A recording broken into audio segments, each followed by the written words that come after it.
नमस्ते दोस्तों, कृष्ण विचार में आपका स्वागत है। क्या इस जन्म के कर्म के फल इसी जन्म में मिलता है? यदि हाँ, तो पूर्व जन्म के कर्म का फलों का क्या होता है और पूर्व जन्म के कर्म का फल कब और कैसे मिलता है? कर्म और फल मनुष्य के जीवन के व्यतीत के अनुसार ही होता है। हमारा पूर्व जन्म कब, कहाँ और कैसे था, शायद ही किसी को पता हो। एक बार एक गरीब लड़का कुछ बेच रहा था क्योंकि उसकी माली हालत ठीक नहीं थी। सामान बेचते बेचते जब वह थक गया तो उसको भूख लगी और वह सोचा कि किसी के घर जाकर कुछ मदद मांग ली जाए। जैसे ही वह एक घर पर पहुंचा, उसने दरवाजा खटखटाया। बाहर एक लड़की निकल के आई और लड़का हड़बड़ा गया। उसकी बेचैनी बढ़ गई। उसने बोला कि क्या मुझे पीने के लिए एक गिलास पानी मिल सकता है? लड़की अंदर गई और सोचने लगी कि गरीब लोगों को पानी तो सब पिलाते हैं, हो सकता हो उसको भूख भी लगी हो। उसने देखा कि रोटी तो नहीं है, लेकिन उसकी नज़र दूध पे गई। उसने एक गिलास दूध भरा और लड़के को दे दिया। लड़का दूध पीकर खुश हुआ। उसकी प्यास और भूख कुछ हद तक ठीक हुई। लड़के ने कहा, दूध के कितने पैसे दूं? लड़की बोली, इसकी कोई ज़रूरत नहीं है। मेरी माँ ने सिखाया है कि मुसीबत में लोगों को मदद करके उनसे पैसे नहीं लिए जाते हैं। ये मेरा कर्म था और मैंने इसे किया और इससे मैं खुश हूँ। लड़का वहाँ से निकल गया और सोच रहा था कि दुनिया में अच्छे लोगों की कमी नहीं है। अगर ढूंढा जाए तो ऐसे चेहरे और लोग सभी दिशाओं में मौजूद हैं। इस तरह के कई सकारात्मक बातें उसके दिल और दिमाग में चल रही थी। संघर्ष करते करते यह लड़का पढ़ लिख कर एक डॉक्टर बन गया और लोगों को मदद करते रहा। लेकिन एक दिन वह लड़की बीमार हुई। उनको डॉक्टर के पास ले जाया गया तो वहाँ से उनको किसी बड़े अस्पताल में रेफर कर दिया गया। लेकिन जब इलाज के लिए सारी फॉर्मेलिटी पूरी हुई तो डॉक्टर को पता चला कि अरे, ये तो वही लड़की है जिसने काफ़ी सालों पहले मेरी मदद की थी। अब मैं इसकी अच्छे से इलाज करके इसको ठीक करके ही मैं इसका ऋण चुका सकता हूँ। जब सारा काम हो गया और लड़की का दवाई अच्छे से हुआ, इलाज होकर ठीक हो गई, तो एक बंद लिफाफे में उसको एक पत्र मिला। उस पत्र में लिखा था कि आप पूरी तरह ठीक हैं और इस इलाज का पैसा तो आपने बरसों पहले एक गिलास दूध से चुका दिया था। लड़की की आंखों में आंसू थी। वह बोली, मेरे पास तो इलाज के पैसे भी नहीं हैं, लेकिन आप भगवान बनकर जीवन में आए। तो डॉक्टर ने कहा कि जब हम एक दूसरे को बिना किसी स्वार्थ के मदद करते हैं तो एक दिन ये ब्याज सहित वापस मिलता है। इसलिए आज के समय में हमें भी ज़्यादा से ज़्यादा लोगों की मदद करनी चाहिए, क्योंकि इससे हमें खुशी मिलती है जो दुनिया की किसी भी महंगी से महंगी चीज़ से नहीं खरीदी जा सकती। और एक दिन हमारी की हुई लोगों की मदद अच्छा परिणाम लेकर आएगा।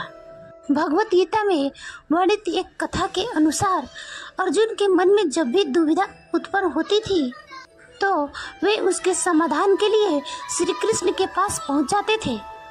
एक दिन की बात है, अर्जुन श्री कृष्ण के पास आए और उनसे बोले, हे वासुदेव, मुझे एक दुविधा ने घेर रखा है और उसका समाधान आप ही बता सकते हैं। तब श्री कृष्ण ने अर्जुन से कहा, हे धनंजय, अपनी बात को विस्तार से बताओ, तब मैं उसका हल बता पाऊंगा। तब अर्जुन बोले, हे नारायण, कृपा कर मुझे ये बताइए कि अच्छे लोगों के साथ हमेशा बुरा ही क्यों होता है, जबकि बुरे लोग हमेशा खुशहाल ही दिखते हैं। अर्जुन के मुख से ऐसी बात सुनकर श्री कृष्ण बोले, हे पार्थ, मनुष्य जैसा देखता है या जैसा महसूस करता है, वास्तव में वैसा कुछ नहीं होता, बल्कि अज्ञानतावश उसकी सच्चाई को समझ ही नहीं पाता। श्री कृष्ण की बात सुनकर अर्जुन हैरान हो गए और बोले, हे नारायण, आप क्या कहना चाहते हैं, मैं समझ ही नहीं पाया। श्री कृष्ण ने कहा, सुनो, तुम खुद ही समझ जाओगे। हर प्राणी को अपने कर्मों के अनुसार ही सुख और दुख मिलते हैं। अर्थात जो अच्छे कर्म करते हैं उन्हें अच्छा फल मिलता है और जो बुरे कर्म करते हैं उन्हें बुरा फल मिलता है, क्योंकि अच्छे कर्म और बुरे कर्म ये दोनों ही इंसान पर ही निर्भर करता है। प्रकृति प्रत्येक को ही अपना राह चुनने की मौका देती है, पर इसका फैसला करना कि वह किसके साथ चलना चाहता है यह व्यक्ति विशेष की इच्छा पर निर्भर करता है। फिर कथा सुनाते हुए श्री कृष्ण जी बोले, बहुत समय पहले की बात है, एक नगर में 2 पुरुष रहते थे, जिनमें से एक व्यापारी था। उसके लिए अपने धर्म और नियति की बहुत ही महत्व थी। वह पूजा पाठ और भगवान की भक्ति में बहुत ही विश्वास करता था। चाहे कुछ भी हो जाए वह मंदिर जाना नहीं भूलता था और ना ही धर्म दान के कार्य में कोई कमी करता था। चाहे कुछ भी हो जाए वो भगवान को नित्य ही पूजा अर्चना किया करता था। वही दूसरी ओर वो दूसरा पुरुष पहले पुरुष से बिल्कुल ही विपरीत था। वह मंदिर तो जाया करता था परंतु पूजा करने नहीं। वह मंदिर के बाहर से चप्पल और धन चुराने के लिए। उसको दान धर्म और न्याय नीति से कुछ लेना देना नहीं था। वह मंदिर जाकर चोरी किया करता था। इसी तरह समय बीतता गया और एक दिन उस नगर में जोर की बारिश हो रही थी, जिसकी वजह से उस नगर में पंडित के अलावा दूसरा कोई और नहीं था। ये बात जब दूसरे पुरुष को पता चली तो उसके मन में ख्याल आया कि अब यह सही मौका है मंदिर के धन को चुराने का। अब वह बारिश में ही मंदिर पहुंच गया। मंदिर पहुंचते ही उस चोर व्यक्ति ने पंडित से नजर बचाते हुए सारे धन को चुरा लिया और बड़ी प्रसन्नता से वहां से निकल गया। उसी समय धर्म और कर्म पर विश्वास करने वाला व्यापारी भी मंदिर गया और भगवान के दर्शन किए, परंतु दुर्भाग्य से उस पुजारी ने उस भले व्यक्ति को ही चोर समझ बैठा और शोर मचाने लगा। शोर सुनते ही मंदिर में लोगों की भीड़ जमा हो गई और सभी लोग उस भले व्यापारी को ही चोर समझ बैठे। फिर उसे अपमानित करने लगे। यह सब देखकर वह भला व्यक्ति हैरान रह गया और उसे समझ नहीं आ रहा था कि उसके साथ ये क्या हो रहा है। फिर वह लोगों से बचता हुआ किसी तरह मंदिर से निकला, लेकिन दुर्भाग्य ने उसका साथ वहां भी नहीं छोड़ा। मंदिर से बाहर निकलते ही वहां उस गाड़ी से वह टकरा गया और वह भला व्यक्ति घायल हो गया। फिर वह व्यापारी लंगड़ाते हुए घर को जाने लगा। तभी रास्ते में उसकी मुलाकात उस दुष्ट व्यक्ति से हुई जिसने मंदिर का धन चोरी किया था। वह व्यक्ति झूमता हुआ और नाचता हुआ जोर जोर से बोल रहा था कि आज तो मेरी किस्मत ही चमक गई। एक साथ इतना सारा धन उसको मिल गया। जब व्यापारी ने उस दुष्ट की बातें सुनी तो उसे बहुत हैरानी हुई और क्रोधित होकर उसने अपने घर जाकर भगवान की सारी मूर्तियां निकालकर फेंक दिया और भगवान से नाराज होते हुए अपना जीवन व्यतीत करने लगा। कुछ समय पश्चात दोनों ही व्यक्ति की मृत्यु हो गई और दोनों व्यक्ति को अमराज की सभा में पहुंचे और ले जाया गया। उस व्यापारी ने उस दुष्ट व्यक्ति को खड़ा देख क्रोधित हुआ और पूछ लिया कि मैंने हमेशा अच्छे कर्म करते थे, पूजा पाठ दान धर्म में विश्वास करता था, जिसके बदले जीवन भर अपमान और दंड मिला, और इस अधर्म करने वाले पापी को नोटों से भरी पोटली। आखिर क्यों? इस पर यमराज ने उस भले व्यक्ति को बताया, पुत्र तुम गलत सोच रहे हो। जिस दिन तुम्हें गाड़ी से टक्कर लगी थी वास्तव में वह तुम्हारे जीवन का आखिरी दिन था। तुम्हारे किए हुए अच्छे कर्म ही तुम्हें बड़ी घटना एक छोटी सी चोट में परिवर्तित हो गई। इस दुष्ट व्यक्ति के बारे में जानना चाहते हो तो पुत्र इसके भाग्य में राज्य योग्य था, जो कि इसके दुष्ट कर्म और अधर्म के कारण एक छोटे से धन के पोटली में परिवर्तित हो गया। श्री कृष्ण अर्जुन को कथा सुनाने के बाद कहते हैं, पार्थ अब तुम्हें तुम्हारे प्रश्न का उत्तर मिल गया। ऐसा सोचना कि भगवान उसके अच्छे कर्मों को नजरअंदाज कर रहे हैं, यह बिल्कुल भी सत्य नहीं है। भगवान हमें क्या किस रूप में दे रहा है, यह मनुष्य की समझ में नहीं आता। लेकिन आप अच्छे कर्म करते हैं तो भगवान की कृपा आप पे सदैव बनी रहती है। आपको अच्छे कर्मों को करने से कभी भी पीछे नहीं हटना चाहिए। अच्छे कर्मों का फल भी इसी जन्म में ही मिलता है। हम अच्छे बुरे कर्मों को फलों को इसी जन्म में कैसे खत्म कर सकते हैं, जिससे वह अगले जन्म में ना जाए। इस जन्म का कर्म का खाता शून्य करने का तरीका है निष्कर्म काम करो। इसमें हम कर्म तो करते हैं लेकिन उसका फल नहीं बनता, लेकिन वह कर्म आसक्ति और बिना अहंकार के करते हैं, जो परमात्मा के ध्यान रखते हुए निस्वार्थ भाव से किए जाते हैं।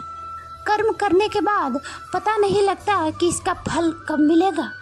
कई बार कर्म का फल तुरंत मिलता है और कई बार अनुमान भी नहीं लगा सकते कि जो कार्य आज किया है उसका फल कब मिलेगा। वैसे भी पता नहीं जो फल हम आज भोग रहे हैं वह ना जाने पिछले किस जन्मों का कर्मों का फल है। देखा जाए तो शरीर में चित्त का कोई तय स्थान नहीं, बल्कि कर्म के फल हमारे ऊर्जा में इकट्ठे होते रहते हैं। कोई भी कर्म तब तक फल नहीं देता जब तक उसका फल किस प्रकार आए यह तय न हो जाए। इसीलिए कर्म फलों का जान पाना मुश्किल होता है। यही कारण है कि हम इस जन्म में किए गए कर्मों के फल सिर्फ इसी जन्म में नहीं भोग पाते हैं।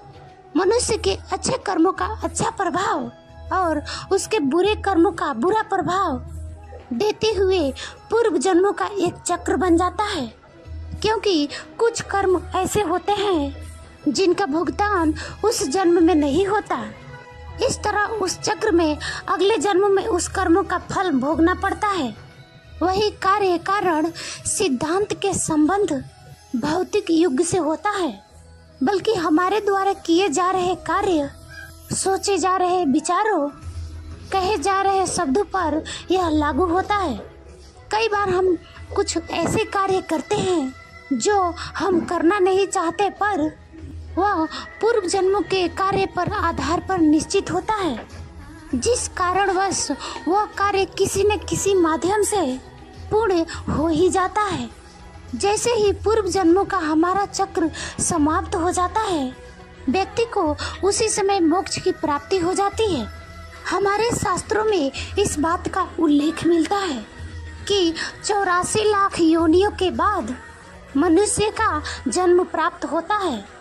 साथ ही यह भी विशेष रूप से वर्णित किया गया है कि केवल मनुष्य योनि में ही जन्म और मृत्यु से मुक्ति पाने के लिए मनुष्य के कर्मों का फल उसकी परिस्थिति और दैविक शक्तियों द्वारा निर्धारित होता है।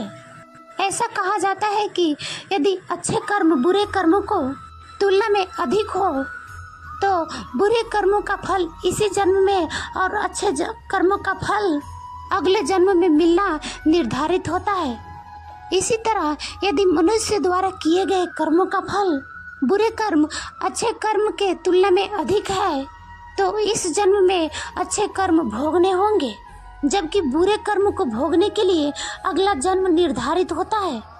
मनुष्य के अपने घर परिवार को आवश्यकताओं को ध्यान में रखते हुए अधिक पैसा होने के बावजूद जरूरत पड़ने पर उसे संभाले रखना भी बुरा कर्म बताया गया है। उस धन का उपयोग मुसीबत पड़ने पर उपयोग जरूर करें।